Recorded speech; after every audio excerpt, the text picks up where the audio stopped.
बोले श्यावर रामचंद्र भगवान की जय। महर्षि वाल्मीकि भगवान की जय। श्री हनुमान जी महाराज की जय। श्रीमद् वाल्मीकि रामायण के अयोध्या कांड के 118वें सर्ग में आज हम प्रवेश करेंगे, जिसमें वर्णन है सीता अनसुईया संवाद। सीता अनसुईया संवाद। अनसुईया का सीता को प्रेमोपहार देना तथा अनसुईया के पूछने पर सीता का उन्हें अपने स्वयंवर की कथा सुनाना। तपस्विनी अनसुईया के इस प्रकार उपदेश देने पर किसी के प्रति दोष दृष्टि न रखने वाली विदेह राजकुमारी सीता ने उनके वचनों की भूरि भूरि प्रशंसा करके धीरे धीरे इस प्रकार कहना आरंभ किया। हे देवी, नैतिदाश्चर्यमार्यायाम् नैतिदाश्चर्यमार्यायां यन्मां तं नुभाससे विदितं तु ममापेतद् यथा नार्यः पतिर्गुरुः यथा नार्यः पतिर्गुरुः।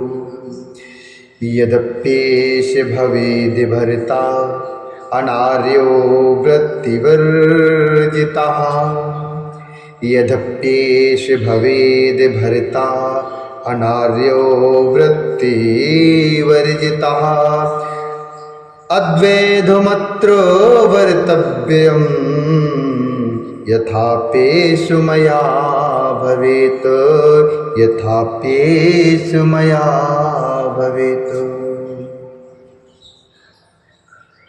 हे देवी, आप संसार की स्त्रियों में सबसे श्रेष्ठ हैं। आपके मुंह से ऐसी बातों का सुनना कोई आश्चर्य की बात नहीं है। नारी का गुरु पति ही है। नारी का गुरु है वो पति ही है। इस विषय में जैसा आपने उपदेश किया है, यह बात मुझे भी पहले से ही विदित है। मेरे पतिदेव यदि अनार्य अर्थात चरित्रहीन तथा जीविका के साधनों से रहित अर्थात निर्धन होते तो भी मैं बिना किसी दुविधा के इनकी सेवा में लगी रहती। फिर जबकि ये अपने गुणों के कारण ही सबकी प्रशंसा के पात्र हैं, तब तो इनकी सेवा के लिए कहना ही क्या है। इसी रघुनाथ जी परम दयालु, जितेंद्रिय, दृढ़ अनुराग रखने वाले, धर्मात्मा तथा माता पिता के समान प्रिय हैं।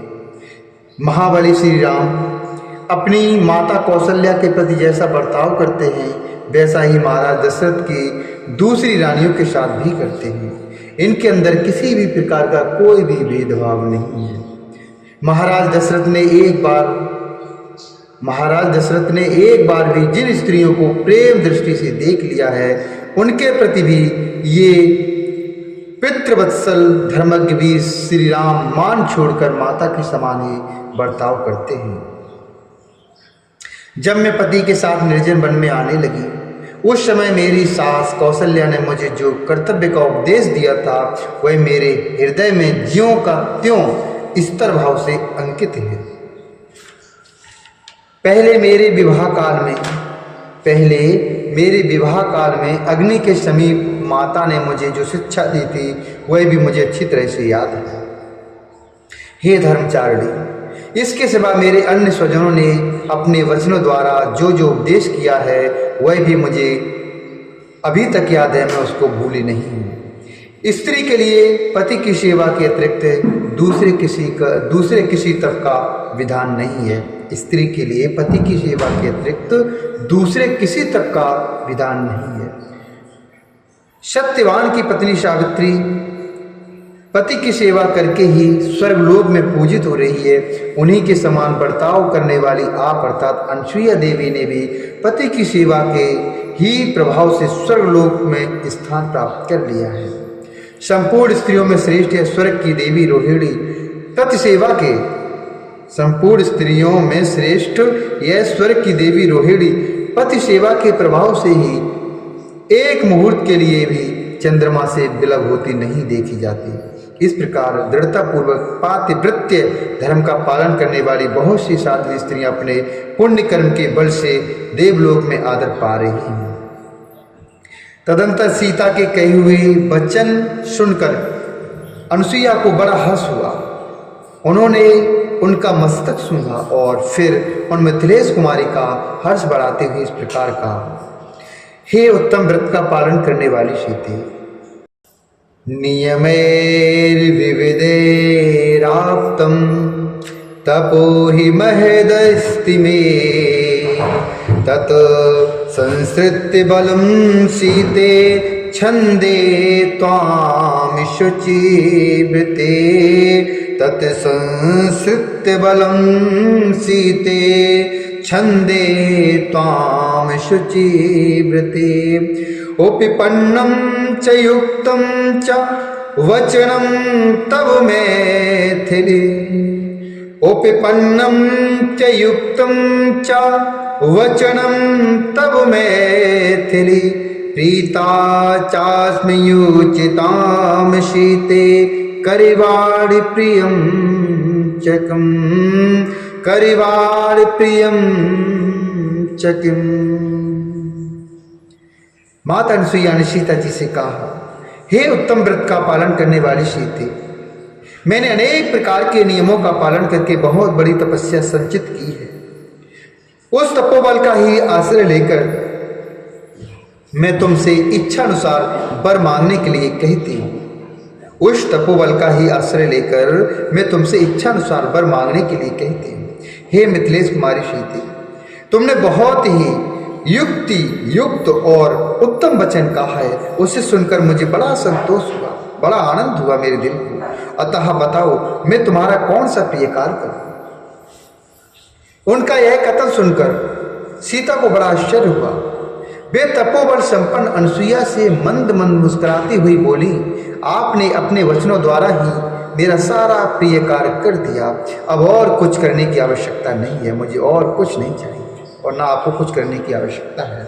सीता के ऐसा कहने पर धर्मज्ञ अनुसुईया को बड़ी प्रसन्नता हुई। वे बोली, हे सीते, शात्वेव मुक्ता धर्मज्ञा तया प्रीतितरा भवत् शात्वेव मुक्ता धर्मज्ञा तया प्रीतितरा भवतु सफलं च प्रहर्षं ते हन्त शीते करोम्यहम्। सीता के ऐसा कहने पर धर्मज्ञ अनुसुईया को बड़ी ही प्रसन्नता हुई। वे बोली, हे सीते, तुम्हारी निर्लोभता से जो मुझे विशेष हर्ष हुआ है अथवा तुम में जो लोभहीनता के कारण सदा आनंदोत्सव भरा रहता है, उसे मैं अवश्य सफल करूंगी। यह सुंदर दिव्य हार, यह वस्त्र, ये आभूषण, यह अंगराग और बहुमूल्य अनुलेपन मैं तुम्हें देती हूँ। हे विदेह नंदिनी सीते, मेरी दी हुई ये वस्तुएं तुम्हारे अंगों की शोभा बढ़ाएंगी। ये सब तुम्हारे ही योग्य और सदा उपयोग में लाई जाने पर निर्दोष एवं निर्विकार रहेंगी। हे जनक किशोरी, इस दिव्य अंगराग को अंगों में लगाकर तुम अपने पति को उसी प्रकार शोभित करोगी जैसे लक्ष्मी अविनाशी भगवान विष्णु की शोभा बढ़ाती है। जैसे लक्ष्मी अविनाशी भगवान विष्णु की शोभा बढ़ाती है, वैसे तुम भी इन वस्त्रों को पहनकर शोभा बढ़ाओगी। अनुसुईया की आज्ञा से धीर स्वभाव वाली यशस्विनी मिथिलेश कुमारी सीता ने उस वस्त्र, अंगराग, आभूषण और हार को उनकी प्रसन्नता का परम उत्तम उपहार समझकर ले लिया। उस प्रेमोपहार को ग्रहण करके वे दोनों हाथ जोड़कर उन तपोधना अनुसुईया की सेवा में बैठी रही। उस प्रेमोपहार को ग्रहण करके वे दोनों हाथ जोड़कर उन तपोधना अनुसुईया की सेवा में बैठी रही। तदंतर इस प्रकार अपने निकट बैठी हुई सीता से दृढ़तापूर्वक उत्तम व्रत का पालन करने वाली अनसुईया ने कोई परम प्रिय कथा सुनाने के लिए इस प्रकार पूछना आरंभ किया। हे सीते, इन यशस्वी राघवेंद्र ने तुम्हें स्वयंवर में प्राप्त किया था, यह बात मेरे सुनने में आई है। हे मिथिलेश नंदिनी, मैं उस वृत्तांत को विस्तार के साथ सुनना चाहती हूँ। ताम कथाम श्रोतुमिच्छाम विस्तरेण च मैथिली यथाभूतं चाकार्तस्यन्येन तन्मे त्वं वक्तुमर्हसि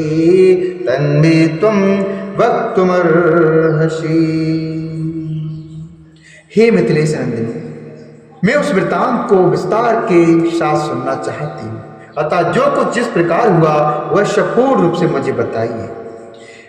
उनके इस प्रकार आज्ञा देने पर सीता ने उन धर्मचारिणी तापसी अनसुईया से कहा। उनके इस प्रकार आज्ञा देने पर सीता ने उन धर्मचारिणी तापसी अनसुईया से कहा, हे माता जी सुनिए। ऐसा कहकर उन्होंने उस कथा को इस प्रकार कहना आरंभ किया। मिथिलाधुपतिर्वीरो जनिको,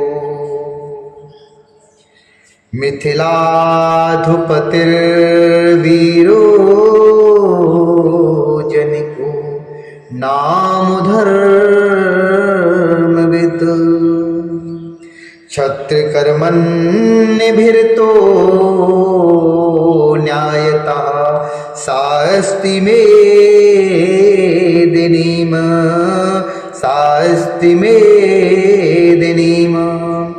तस्य लाङ्गलस्तस्य कृशताच्छेत्रमण्डलम् अहं किलोत्थिता भित्त्वा जगतीं नृप्तेः श्रुतः जगतीं नृप्तेः श्रुतः।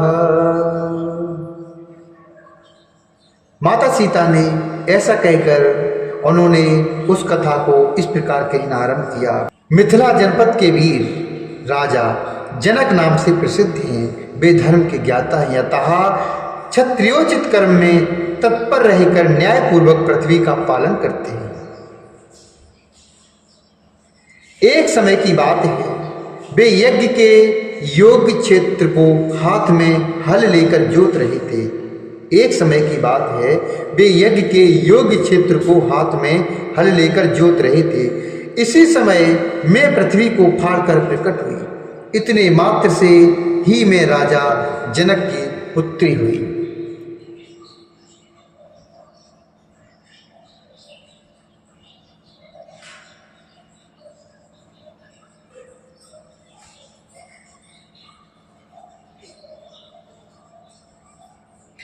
इतने मात्र से ही मैं राजा जनक की पुत्री हुई। वे राजा उस क्षेत्र में औषधियों को मुट्ठी में लेकर बो रहे थे। इतने ही में उनकी दृष्टि मेरे ऊपर पड़ी। मेरे सारे अंगों में धूल लिपटी हुई थी। उस अवस्था में मुझे देखकर राजा जनक को बड़ा विस्मय हुआ। उन दिनों उनके कोई दूसरी संतान नहीं थी, इसलिए स्नेहवश उन्होंने स्वयं मुझे गोद में ले लिया और यह मेरी बेटी है ऐसा कहकर मुझ पर अपने हृदय का सारा स्नेह उड़ेल दिया। इसी समय आकाशवाणी हुई, जो स्वरूपतः मानवीय भाषा में कही गई थी अथवा मेरे विषय में प्रकट हुई वह वाणी अमानुषी दिव्य थी। उसने कहा, हे नरेश्वर, तुम्हारा कथन ठीक है, यह कन्या धर्मतः तुम्हारी ही पुत्री है। यह आकाशवाणी सुनकर मेरे धर्मात्मा पिता मिथिला नरेश बड़े प्रसन्न हुए। मुझे पाकर उन नरेश ने मानो कोई बड़ी समृद्धि पा ली हो, बड़ा रत्न पा लिया हो, ऐसा उनको लगा। उन्होंने पुण्य कर्म परायणा बड़ी रानी को जो उन्हें अधिक प्रिय थी मुझे दे दिया। उन्होंने पुण्य कर्म परायणा बड़ी रानी को जो उन्हें अधिक प्रिय थी मुझे दे दिया। उन स्नेहमयी महारानी ने मातृ समुचित सौहार्द से मेरा लालन पालन किया। जब पिता ने देखा कि मेरी अवस्था विवाह के योग्य हो गई, तब इसके लिए वे बड़ी चिंता में पड़े। जैसे कमाए हुए धन का नाश हो जाने से निर्धन मनुष्य को बड़ा दुख होता है, उसी प्रकार वे मेरे विवाह की चिंता से बहुत दुखी हो गए।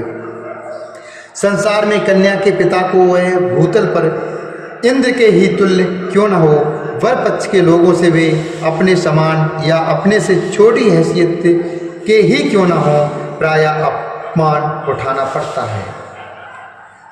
संसार में कन्या के पिता को वह भूतल पर इंद्र के ही तुल्य क्यों न हो, वर पक्ष के लोगों से वे अपने समान या अपने से छोटी हैसियत के ही क्यों न हो, प्रायः अपमान उठाना पड़ता है। वह अपमान सहन करने की घड़ी अपने लिए बहुत समीप आ गई। यह देखकर राजा चिंता के समुद्र में डूब गए। जैसे नौका रहित मनुष्य पार नहीं पहुंच पाता, उसी प्रकार मेरे पिता भी चिंता का पार नहीं पा रहे थे। मुझे अयोनिजा कन्या समझकर वे भूपाल मेरे लिए योग्य और परम सुंदर पति का विचार करने लगे, किंतु किसी निश्चय पर वे नहीं पहुंच सके। सदा मेरे विवाह की चिंता में पड़े रहने वाले उन महाराज के मन में एक दिन यह विचार उत्पन्न हुआ कि मैं धर्मतः अपनी पुत्री का स्वयंवर करूंगा। उन्हीं दिनों उनके एक महान यज्ञ में प्रसन्न होकर महात्मा वरुण ने उन्हें एक श्रेष्ठ दिव्य धनुष तथा अच्छे बाणों से भरे हुए 2 तरकस दिए। वह धनुष इतना भारी था कि मनुष्य पूरा प्रयत्न करने पर भी उसे हिला भी नहीं पाते थे। भूमंडल के नरेश स्वप्न में भी उस धनुष को झुकाने में असमर्थ थे। उस धनुष को पाकर मेरे सत्यवादी पिता ने पहले भूमंडल के राजाओं को आमंत्रित करके उन नरेशों के समूह में यह बात कही। उस धनुष को पाकर मेरे सत्यवादी पिता ने पहले भूमंडल के राजाओं को आमंत्रित करके उन नरेशों के समूह में यह बात कही, इदं च धनुरुद्मे,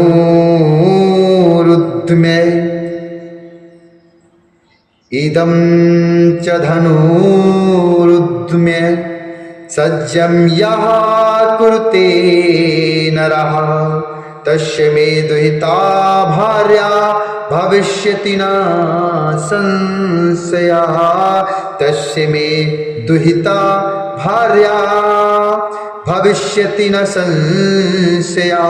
जो मनुष्य इस धनुष को उठाकर इस पर प्रत्यंचा चढ़ा देगा, मेरी पुत्री सीता उसी की पत्नी होगी, इसमें संशय नहीं है। अपने भारीपन के कारण पहाड़ जैसे प्रतीत होने वाले उस श्रेष्ठ धनुष को देखकर आए हुए राजा जब उसे उठाने में समर्थ न हो सके, तब उसे प्रणाम करके चले गए। तदंतर दीर्घ काल के पश्चात ये महातेजस्वी रघुकुल नंदन शत पराक्रमी श्री राम अपने भाई लक्ष्मण को साथ लेकर विश्वामित्र जी के साथ मेरे पिता का यज्ञ देखने के लिए मिथिला में पधारे।